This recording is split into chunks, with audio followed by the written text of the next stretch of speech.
নান্দেলে রাতের আধারে খাদ্যবন্ধব কর্মসূচির 178 বস্তা চাল জনতার হাতে আটক।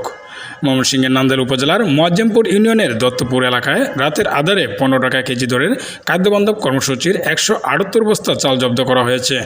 বর্তমানে ওই চাল নান্দেল মডেল থানার হেফাজতে আছে বলে থানার অফিসার ইনচার্জ মোহাম্মদ আনোয়ার হোসেন বিষয়টি নিশ্চিত করেছেন। জানা গেছে, সোমবার দিবাগত রাত 10:30টার দিকে মোয়াজ্জেমপুর ইউনিয়নের কালিয়াপাড়া বাজার থেকে কানারামপুর আসার পথে দত্তপুর এলাকায় গাড়িসহ 178 বস্তা চাল আটক করে স্থানীয় জনতা। পরে খবর পেয়ে নান্দেল উপজেলার সহকারী কমিশনার ভূমি ফয়জুর রহমান বিশেষ ক্ষমতা আইনে ওই চাল জব্দ করে থানায় নিয়ে আসেন। স্থানীয় বাসিন্দারা জানান, ওই এলাকার খাদ্যবন্ধব কর্মসূচি ডিলার রিপন মিয়ার দোকানের পাশেই কুতুবপুর গ্রামের চাল ব্যবসায়ী গোলাম মোস্তফা 178 বস্তা চাল ক্রয় করে তা অন্যত্র বিক্রি করে দিয়েছিলেন। ওই চাল রাতের আধারে গাড়ি করে অন্যত্র পাচার করার সময় ছাত্র জনতার হাতে আটক হয় এবং উপজেলা প্রশাসন খবর পেয়ে তা জব্দ করে।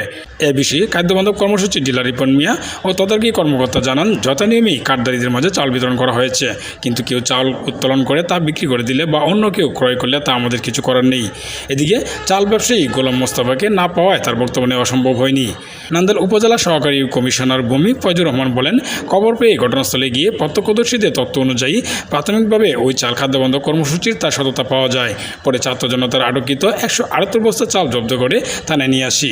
এ বিষয়ে নান্দেল উপজেলা নির্বাহী স্যার সারমিনা সাত্তার বলেন, জব্দকৃত 178 বস্তা চাল এতিমখানা আশ্রয়ণ প্রকল্প ও অসহায় হতদরিদ্রের মাঝে বিনামূল্যে বিতরণ করে দেওয়া হবে। এছাড়া খাদ্যবন্ধব কর্মসূচির চাল ক্রয়কারী গোলাম মোস্তফা সহ জড়িতদের বিরুদ্ধে তদন্ত সাপেক্ষে আইনগত ব্যবস্থা গ্রহণ করা হবে।